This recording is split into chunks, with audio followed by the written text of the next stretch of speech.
අපි බිව්වේ නෑ. අපේ ගෑණි කොහම හැව්වත් අපි බිව්වේ නෑ. දැන් පරිස්සමෙන් පලයල්ලා. good bye.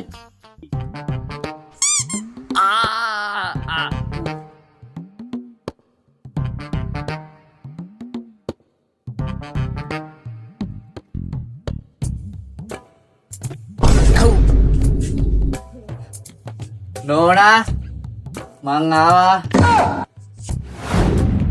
තමසේ ආවද? එනකන් තව බලන් ඉඳී. බිව්වා නේද අද?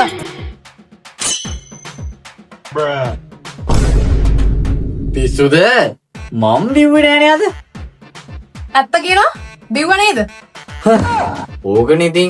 ඔයාට මාව විශ්වාස නෑනේ. ළඟට එන්න මේ. මම බිව්වේ නෑ. බිව්වේ නැත්තම් හොඳයි. බලන්න අද ඔයා කොච්චර ලස්සනයිද කියලා. එහෙම තමයි ඉතින් කොල්ලෝ. ඉඳලා හිටලා යාළුවොත් එක්ක පාටියක් දානවා. ඉඳලා හිටලා ඔයා යාළුවොත් එක්ක හැමදාම කරන්නේ බොන එකනේ. අයියෝ කෝපු වෙන්න එපා නෝනා. ඔයා ඉක්මනට වයසට යයි. මං ටකල් ඔෂ්‍යයක් දාගෙන එන්න. මට පාට්ට ටයර්ඩ් ඩා.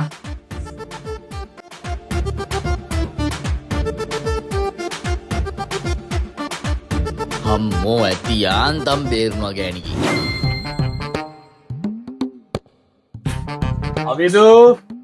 අවිදු එනේ මන්නම් කියන්නේ ඕක කරන්න තමයි.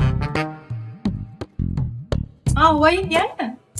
අංගි අර කියන්න බීලේ වලන ලයිටර් එක සාස්පේ දාන් යන්න එපා. අපිට ඉතුරු සිගරට් එක බොන්න ගින්දර නෑ. තුගේ ආච්චිට උඹට උසාවියකින් පොලිසියෙන් බේරෙන්න පුළුවන්. ඒත් උඹට බෑ කවදාවත් උඹේ වයිෆ් කෙනුයි යාළුවෝ කෙනුයි බේරෙන්න. මෙහෙම වෙලා දින උන්සෙත් එක ෂෙයා කරපල්ලා. ආදරෙයි හොඳේ.